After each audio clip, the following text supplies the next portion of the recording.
If you visualize, it's been only going back almost 60 years, if you will. In the late 40s, early 50s. At that time, we have a lot of things going on. World War II had just ended. The Korean War was going on. There were a number of things going on around the world, globally. In the United States, there were a lot of civil unrest. The civil rights movement was just starting out. African American were mistreated, and a lot of things was going on around the period of the late 40s, early 50s. You can visualize a young African American, like one of you sitting here, maybe in his 20s or maybe early 30s, hearing that there was a young man who was the son of a Messiah. This young man was the son of a prophet. So here's this African American who was living in Chicago, who came from between Chicago and St. Louis. And this young man who come from a Christian background, his curiosity was so strong, he says, I wanted to first of all learn about who is this person? This son of a Messiah. I want to meet him. I want to know who he is. I don't care if he's in China. I want to go there. So essentially what I'm saying here is that this young man, first of all, heard about the Ahmadi movement in Islam, and he investigated, and he became a Muslim.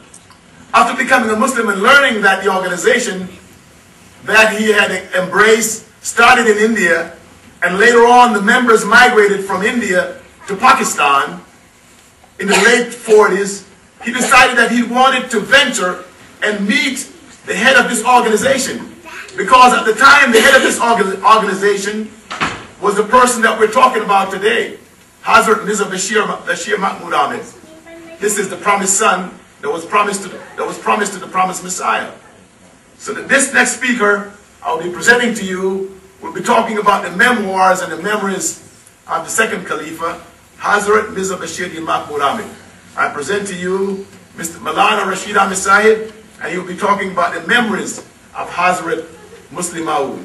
Rashid Sahib.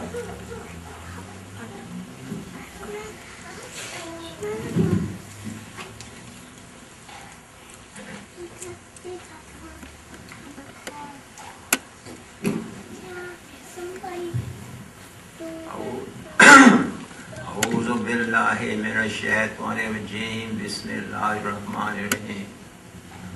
Alhamdulillahi Rabbil Alameen Ar-Rahmanir-Rahim Maliki Yawmiddin. Iyyaka na'budu wa iyyaka nasta'in.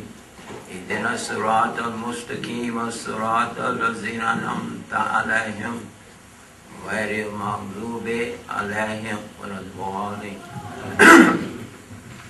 We were late starting, and we picked up a few more to come. And the few more that did come, they seem now have got mentally bogged down. I mean, they came late, but now they're not as alert. So one thing that you can do to a person who is wanting to rid themselves of what they're hearing is try to tell them something that they want to hear. Then they might pick up and come alive. Now, one thing about people is that they love to think about those things that they have not been able to understand. If you can bring up a subject where they have not understood it, then they become alert. For example, I'll give you another example. There were two people talking, and they came in a very heated argument. And one of the persons was so involved in trying to make his case understood, he had his hand on the stove. And his hand is on the stove, and he just arguing. So another person came and said, man, isn't that stove hot? He said, oh. Then he realized that his hand was on the stove. It means that he was so involved in argument that he did not know where his mind was at. So now you can get in that position.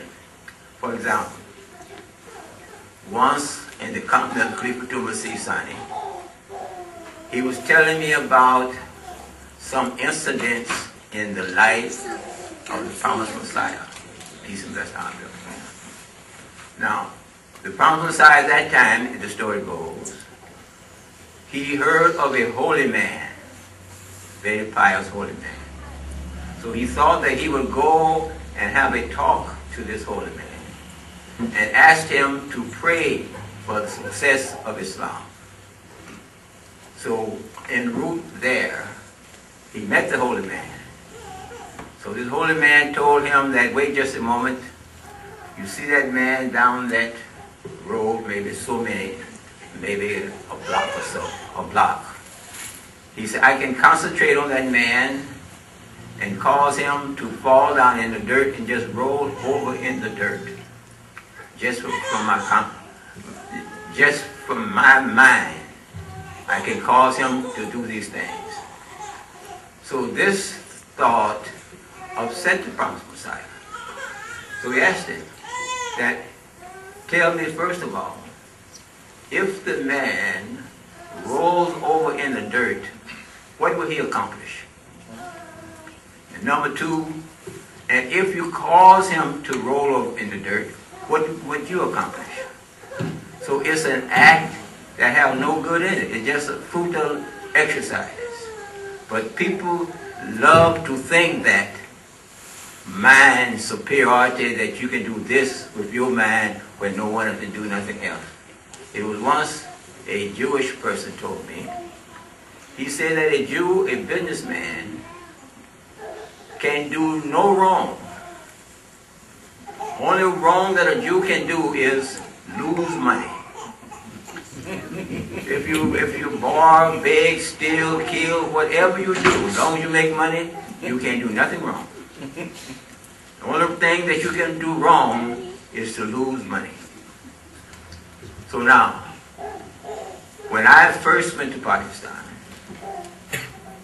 that I had an opportunity by the grace of God to meet, first there's Mahmud and Musleh Mahmud, the promised Messiah and the promised Son. But the word promise is what you should try to understand. The promise was made by God, Allah, that this person will be of this condition. So that would mean that I promise you to give you someone that would be, if you follow them, able to take care of all your woes. That was the promised reformer. He, for 52 years, worked in this community solving the problems. 52 years. Now, all the attention now is paid upon this Obama. He's trying to put a stimulus plan together. When he get it together, what salvation going to come out of it? When he get it together, if he get it together, some people have some money, some people won't have money. It's not that he's going to give a plan together where everybody's going to be rich. It's just like today, some got money, some don't have money. That would be always the condition. So now, this portion that I'm trying to explain to you is about mind elevation. Now, in this mind elevation, that I met a young man in the streets of Chicago, and I am a product of the streets of Chicago. A young man in the streets of Chicago pride themselves on not working, but having money in their pocket.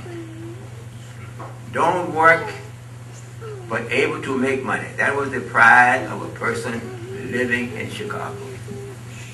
Now, when I met this young man, he was trying to explain to someone that Jesus did not die on the cross. Now, I've been from Chicago. My thoughts is that there's nothing right. There's no such thing as right. Everything is wrong. And what is right is to have money. That's the only thing that's right. If you can say this and say that with no money in your pocket, then you are nobody. You are nobody that's worthy of any attention. So then the person in the streets of Chicago just love to have clothes and money in the pocket. Money in the pocket means I have something I can show and something I can count. Not